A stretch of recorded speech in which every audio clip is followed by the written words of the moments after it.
आदरणीय अध्यक्ष महोदय, सबसे पहले तो मैं धन्यवाद करता हूं। कैमरा मेरा ये फर्स्ट स्पीच है, प्रथम बार मैं एमपी बन के आया हूं और मैं अपनी अमेठी की जनता का भी धन्यवाद करता हूं और साथ में गांधी परिवार का धन्यवाद करता हूं कि जिन्होंने मेरे को इस हाउस में आने का मौका दिया।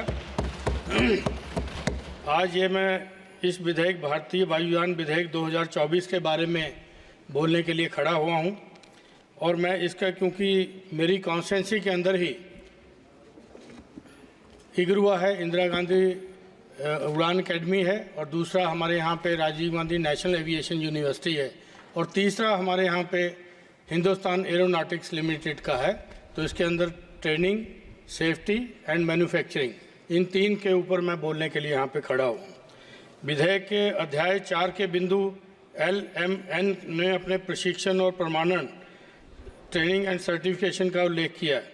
इसमें मैं सरकार का ध्यान इस पर आकर्षित भी करना चाहता हूं, क्योंकि ट्रेनिंग की बात है तो हमारे इगरुआ के अंदर 1570 पायलट अब तक देश को उन्होंने दिया, जो कि विभिन्न एयरलाइंस के अंदर अपनी सेवाएं दे रहे हैं, और भारतीय सेना के विभिन्न अंगों को भी वहाँ के को पायलट की ट्रेनिंग हमारे इंस्टीट्यूट के द्वारा मिली है।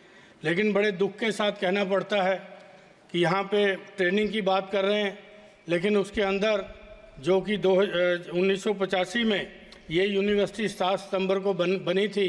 आदरणीय राजीव जी उस समय प्रधानमंत्री हुआ करते थे, उन्होंने, उनका ड्रीम प्रोजेक्ट था, उन्होंने शुरू किया था। लेकिन बड़े दुख के साथ ये कहना पड़ रहा है यहाँ पे कि उसका जो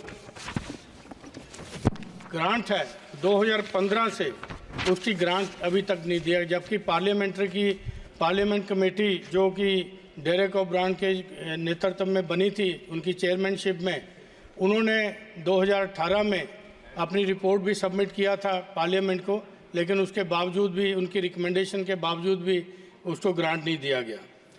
क्योंकि इगरुआ जो है बहुत ही प्रतिष्ठित प्रशिक्षण संस्थान है, तो लेकिन उसका हालात जो है कि सेफ्टी के बारे में अगर बात करेंगे तो सेफ्टी का ये हाल है वहाँ पे, क्योंकि ग्रांट की वजह से वहाँ पर जो एयर ट्रैफिक कंट्रोल सिस्टम है, वहाँ पे जो ज़रूरी इंस्ट्रूमेंट हैं उसके, वो भी वहाँ पे इंस्टॉल नहीं हो रहे, क्योंकि उनका कैलिब्रेशन नहीं हो पा रहा।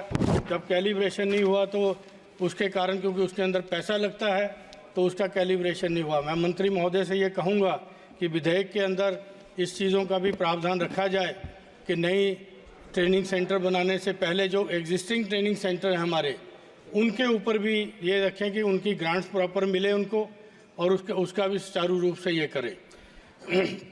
और सबसे बड़ी दुर्भाग्य की बात यह है कि 2018 से वहाँ कोई रेगुलर डायरेक्टर नहीं है, और एक टेक्नीशियन को उन्होंने बीच में चार्ज दे दिया, जो कि सेफ्टी के लिहाज से भी बहुत गलत है कि एक टेक्नीशियन कैसे फ्लाइंग की उसको नॉलेज होगी। उसी का परिणाम है कि 2019 से लेके 2023 तक 4 एयरक्राफ्ट वहाँ पे क्रैश हुए हैं, जिसके अंदर 3 बच्चों की वहाँ पे मौत हुई है। तो ये सेफ्टी के नॉर्म्स की बात है, तो इसका भी माननीय मंत्री जी संज्ञान लेंगे, क्योंकि एग्जिस्टिंग जो हमारे हैं उनके ऊपर भी ध्यान दीजिए, बाकी नए तो जो खोलने हैं आप खोलिएगा ही उसको। और इसके बाद सबसे बड़ा दुर्भाग्य एक और है, क्योंकि मेरे क्षेत्र के अंदर ये Rajiv Gandhi national aviation university भी स्थापित हुई थी, जो पार्लियामेंट एक्ट 2013 के तहत वहाँ पे स्थापित हुई थी, लेकिन पहला वीसी 2016 में वहाँ पे अपॉइंट हुआ।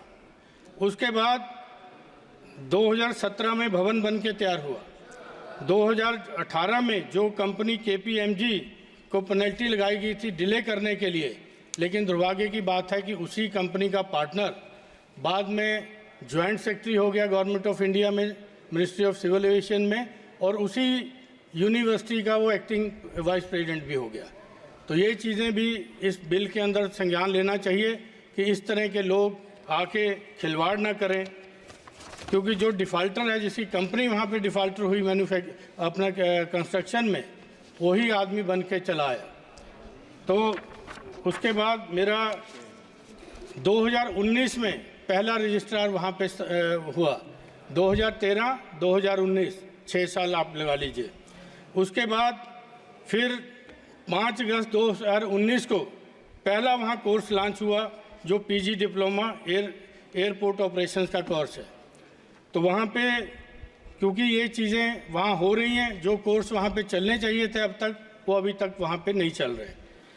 तो ये क्योंकि बहुत महत्वाकांक्षी ये पार्लियामेंट एक्ट के तहत ये बनी थी यूनिवर्सिटी और ये सेंट्रल यूनिवर्सिटी है, तो उसका संज्ञान मंत्री जी को लेना चाहिए।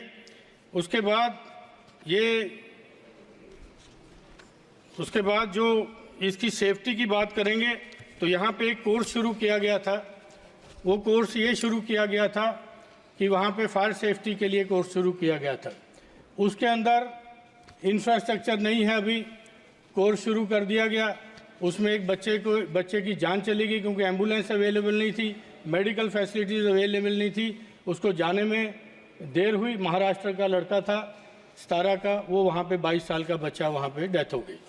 तो ये चीज़ें जब सेफ्टी की बात हम करते हैं तो ये चीज़ें भी साथ आती हैं कि इनके ऊपर भी इस वायुयान उसमें शामिल किया जाए इन चीज़ों को। उसके बाद मैं आपको ये बताता हूँ कि यूनिवर्सिटी का स्टेटस जो हो गया, फैकल्टी भी अभी कुछ नहीं है क्योंकि GMR के साथ जॉइंट वेंचर करके कोर्सेज शुरू किए गए थे, तो अभी उसकी भी स्थिति पूरी है नहीं कि कैसे क्या करेंगे। उसके बाद लास्ट के अंदर मैं सिर्फ ये कहना चाहता हूँ कि यहाँ पे जो क्योंकि हमारे लीडर प्रतिपक्ष ने 2A का किया था, A1 A2, जिसकी मैं बात कर रहा हूँ वो A3 का नाम दे देते हैं क्योंकि संसद में शायद नाम नहीं लिया जाता, तो वो भी उसका नाम भी A से ही शुरू होता है। तो वो जिस आदमी ने इतना यहाँ पे वो किया, करप्शन किया और बाद में VC एक्टिंग VC बना और joint secretary government of India बना। उसके बाद यहाँ पे दूसरा ये था, यहाँ पे क्योंकि मेरे यहाँ पे हिंदुस्तान एरोनॉटिक्स लिमिटेड की भी फैक्ट्री है, उसके अंदर मैं ये जानना चाहता हूँ कि इस विधेयक के अंदर क्योंकि ये जो प्राइवेट प्लेयर्स की बात चल रही है, क्या ये HAL को भी उसका मैन्युफैक्चरिंग का काम देंगे या प्राइवेट प्लेयर्स उसके अंदर आएंगे? क्योंकि HAL की अभी वर्तमान जो स्थिति है वो बहुत अच्छी नहीं है क्योंकि वहाँ पे काम की कमी है। तो ये है कि अगर वो पब्लिक सेक्टर है तो उसको भी काम दिया जाए। और बाकी क्योंकि मैं पंजाब से आता हूँ तो अमेठी मेरा संसदीय क्षेत्र है, तो पंजाब में आदमपुर जो हमारा हवाई अड्डा है वो NRIs का मेन गढ़ है, तो उस हवाई अड्डे पे नेशनल इंटरनेशनल फ़्लाइट्स भी अगर शुरू करेंगे तो अच्छा रहेगा क्योंकि NRIs बहुत से लोग जो हमारे विदेशों में रहते हैं वहाँ से जाते हैं।